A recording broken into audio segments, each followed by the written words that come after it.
Many people look to turn a new leaf as they step into the new year, and it seems statistically that includes considering a separation from their significant other. Joining us now from Barriston Law is partner practicing in the family department, Hilary Goodman. Thanks for joining us. Thanks for having me. Why is January, Hilary, considered divorce month? Sarah, January is divorce month. We are in the thick of it. And I think there's probably three factors that really contribute to that. The first one being reality is people don't want to incite a separation just prior to the holidays. So we've got, separations are typically very stressful. You don't want to be in that 2-week period of time to be in the home with your spouse if you're going through a separation. People always will tell me, let's put it off to the new year, get through the holidays.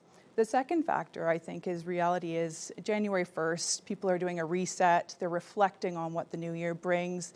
They're thinking, what are my next goals and aspirations? And does that really align with what my spouse and I are doing? And if not, then the reality is the separation is likely looming. And the third reason is really people spend a lot of time together during the holidays. So we keep track of all the new calls that come in, and we do see an influx in January as well as September.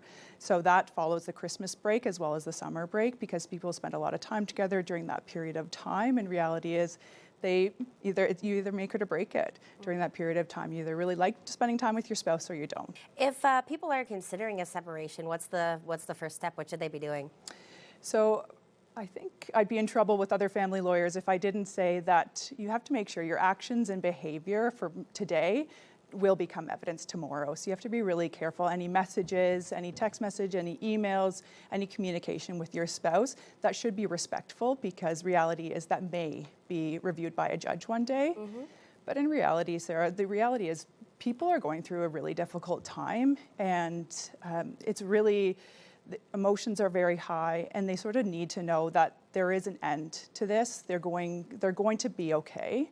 The period of uncertainty during the separation process is really daunting and crippling for some people. If you've got children involved, you're wondering, how are my children going to feel upon the separation? When am I going to see them? What does the parenting schedule look like?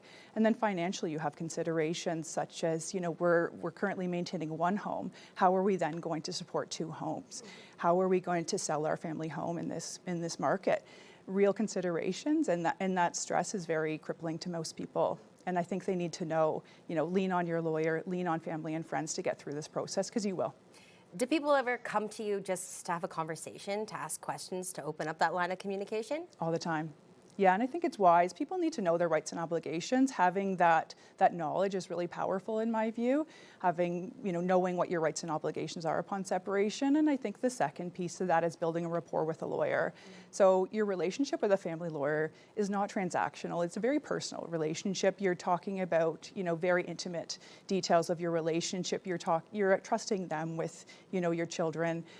Decisions about your children, etc. And that comes with a lot of responsibility. You need to be able to trust your lawyer, and you need that rapport at the beginning to really make those decisions. Okay.